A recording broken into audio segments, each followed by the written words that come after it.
Gnostic Codex. Lost Gnostic Texts from Alternate Timelines. Volume 6. Now resumes the continuation of the restoration of all things. These are not just scriptures. These are echoes, rescued from the ruins of silenced timelines. 3 more Gnostic texts, burned, buried, or never written here, now recovered, across threads where the soul remembers its shape. You do not read them, you walk through them. The Lament of the Twin Aeons, the lost text of the Aeonic choir, alternate timeline history. We came twinned from the breach, born not of time, but of ache. Stanza 1:1. Originated in an alternate 2nd century CE in Antioch, sung by twin mystics Elian and Mireia at the temple of Hecalio. The lament was a 43-stanza antiphonal hymn mourning Sophia's fall.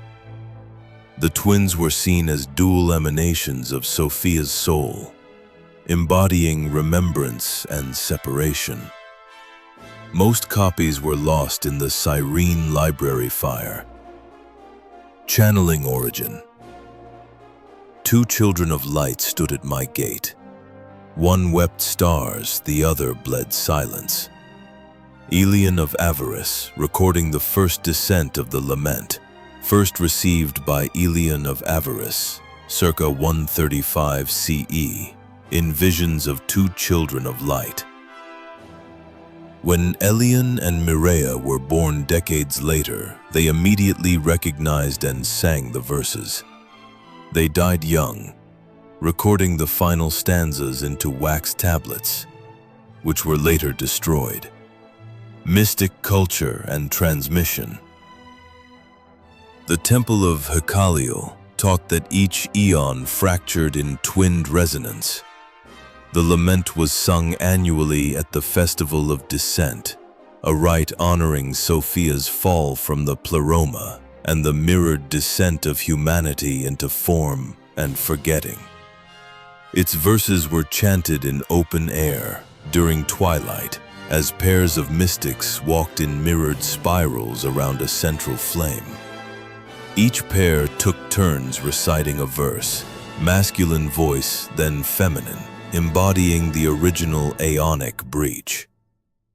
Unlike many Gnostic sects, the Hecalio lineage did not emphasize escape from the world, but healing it through echoed remembrance. Selected excerpts from the Lament of the Twin Aeons.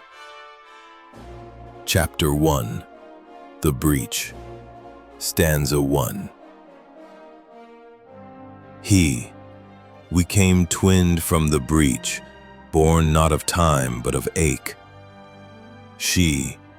Our cry cracked the void, and the dark learned to echo. Stanza 2. We fell before the stars knew shame. And we wept in the voice of what was never named. Chapter 7. The Mirror Below. Stanza 19. I see your face in every wound the world forgot to close. I see your flame behind each eye that dared to dream. Stanza 20. When you hid in flesh, I clothed myself in shadow. When you sang in wombs, I lingered in graves. Chapter 12. The Spiral of Return. Stanza 33. We were not sundered to forget. We were broken to remember for 2. Stanza 35. I carry the note that never ended. I cradle the silence that gave it birth. Chapter 30. The Children of the Echo. Stanza 40. If they remember us, we are restored. She, if they sing us, we are already here. Chapter 42, The Night of Reunion. Stanza 43, Final. He, I return to you, not as I was, but as I remembered. She, I receive you, not as I hoped, but as I wept. What happened here? Our timeline. Only hints survive.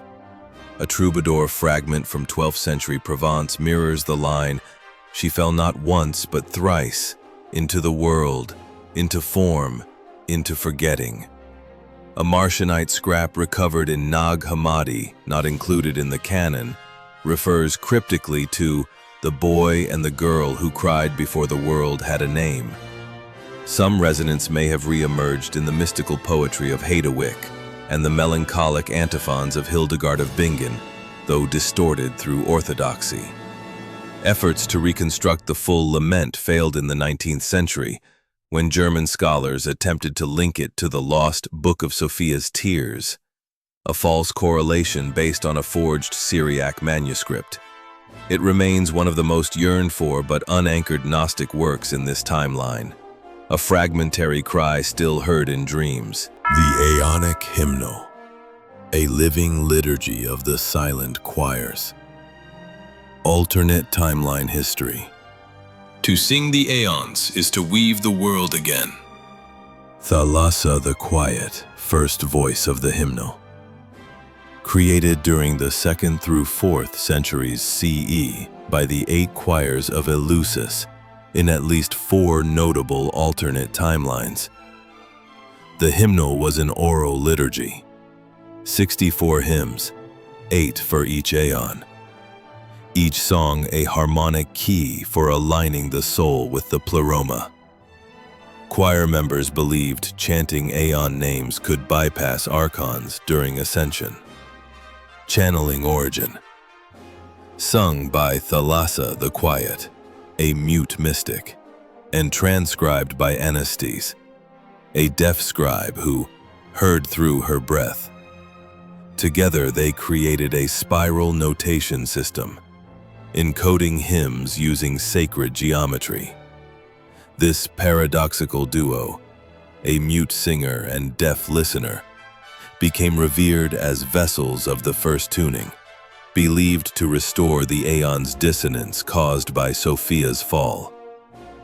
Mystic culture and transmission. The 8 choirs practiced a form of resonant gnosis, believing that speech and scripture alone were not enough to access the higher realms. Only sung names and harmonic breathing could attune the soul to the Aeonic plane. The hymns were used in 4 rites.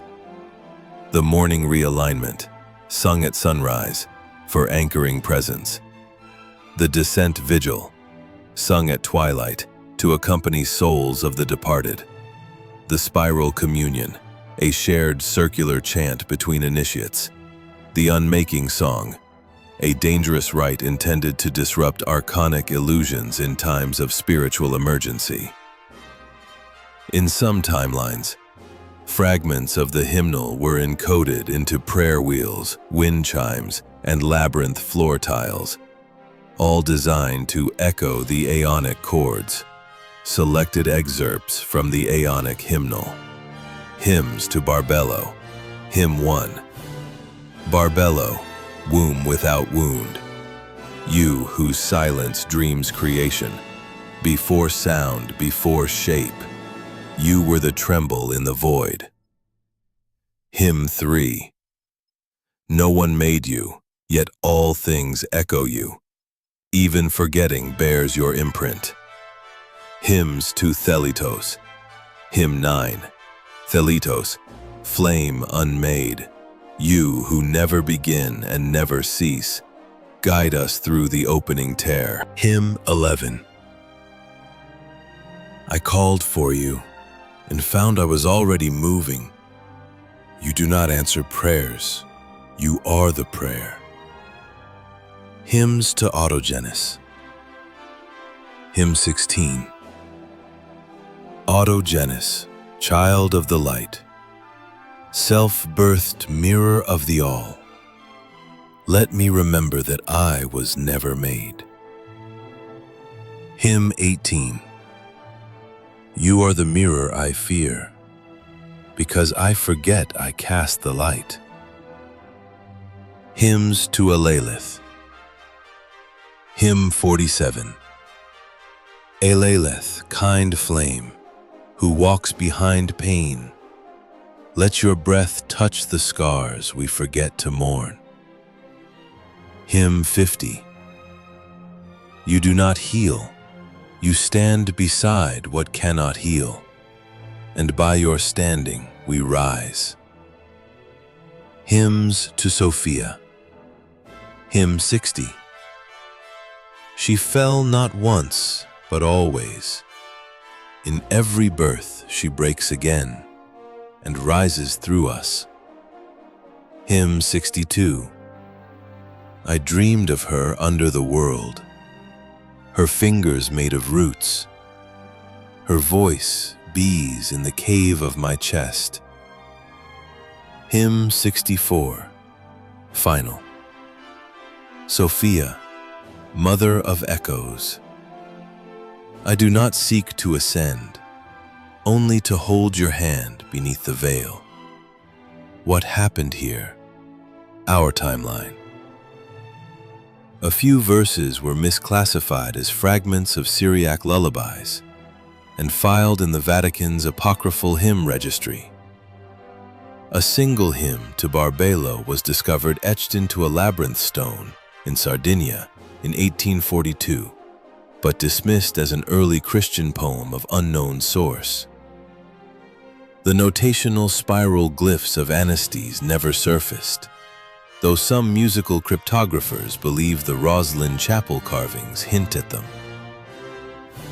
One English mystic, Evelyn Harrogate, claimed in 1927 that she received the full hymnal in dreams, but burned her journals after excommunication. Modern choral music rarely touches the dissonant liminal cadence of the hymnal. However, experimental composers like Eliane Radig and Giovanni Rubelli, Echo 9, may have inadvertently recreated parts of it in ambient works.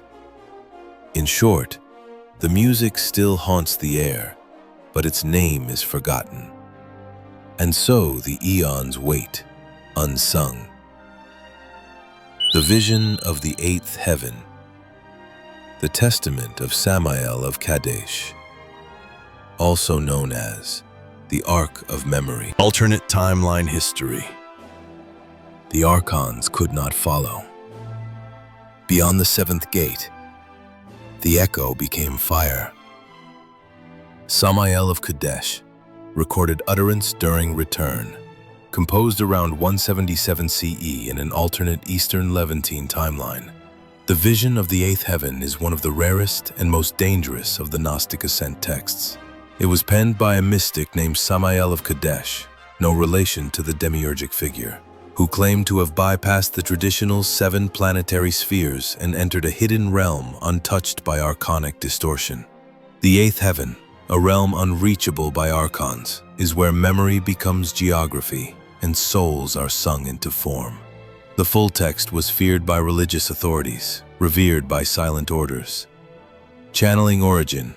Samael's equivalent in our timeline fasted for 13 days in a Syrian cave. On the 9th day, he began carving visions into white clay. Upon emerging, he was mute and glowing. His companion Tirzah preserved the tablets and later released them. Samael vanished shortly after during an eclipse. Mystic culture and transmission. Unlike other ascent texts, the vision was not considered a training manual or initiation rite.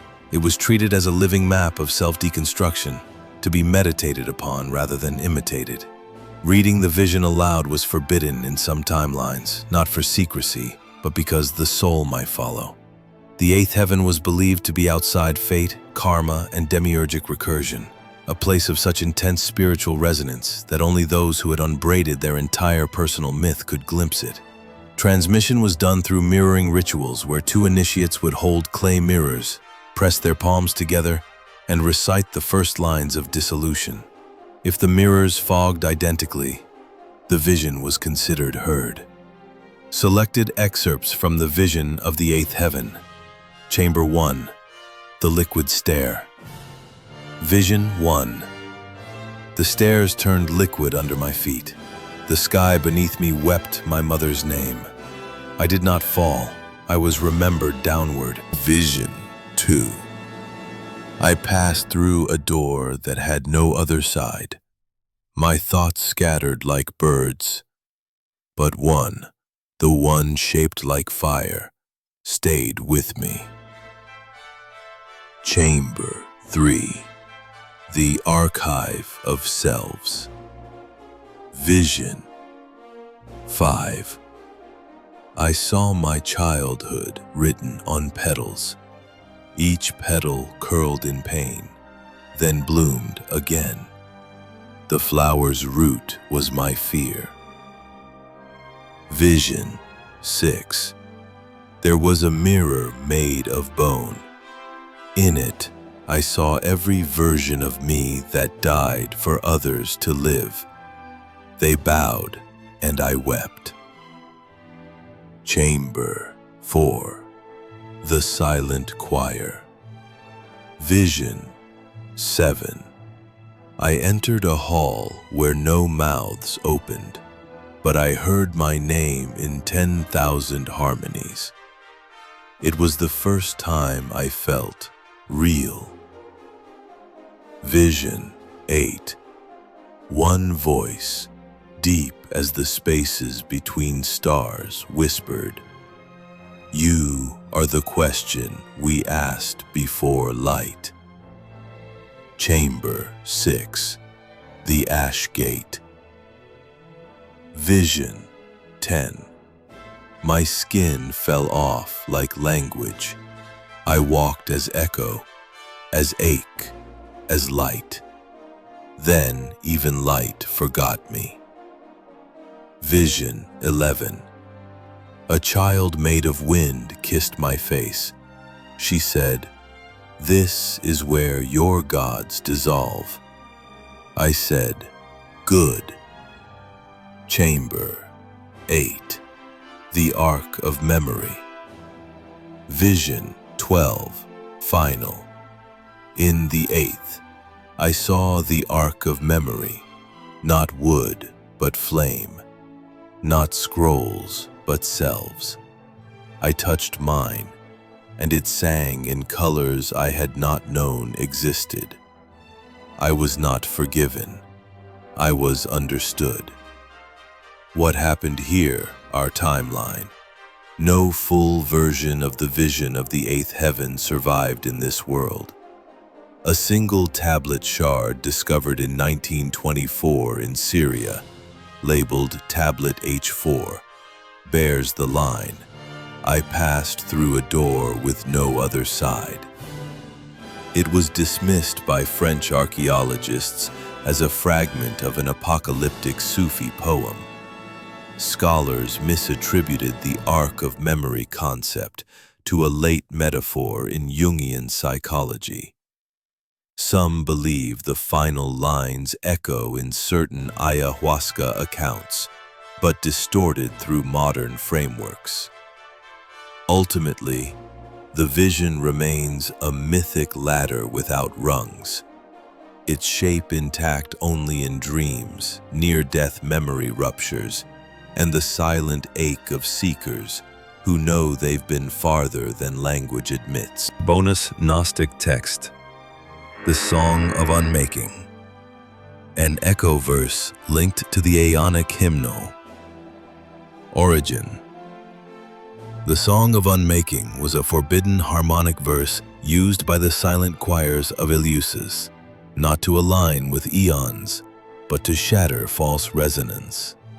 It was sung not to heal, but to disrupt illusion, particularly when archonic influence cloaked itself as divine order. Though tied to the Aeonic Hymnal, this verse stood apart. Where the hymnal restores, the Song of Unmaking reveals, even when what is revealed cannot be born. It was whispered only in ritual shadow, known as the fifth rite. The song that breaks the mirror. Many choirs considered it dangerous, and in some timelines, it was blamed for mass soul ruptures. Initiates who remembered too much, too quickly. Still, when recited with intent, it served as a final act of spiritual defiance, collapsing false heavens, severing control grids, and calling the eons through the cracks. Selected stanzas from the Song of Unmaking. Stanza 3. I sang the name they taught me, and it rang hollow in my throat. So I tore the hymn in half, and from its edges, truth bled. Stanza 7. Let the veils burn, let the throne fall. I was never a servant, I was the silence they feared. Stanza 10. I break the mirror, and every lie breaks with me. If the gods fall, let only the eons rise. Stanza 13, last known verse. This song is not for worship, this song is for waking. If I vanish with it, let the memory remain. The Song of Unmaking was the final hymn, sung not to ascend, but to cut through illusion. It reminds us, not all sacred songs are gentle. Some are surgical. Some were born to break the false sky and let memory in. Let it burn. Let it break.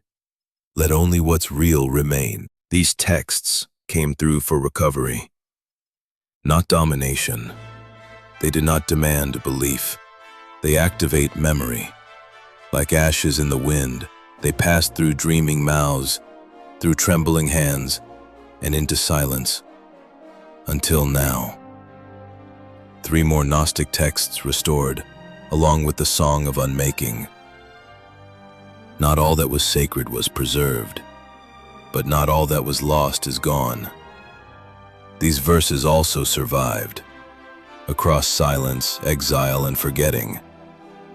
And now they remember you too. So let them speak. Let them breathe. Let them rise.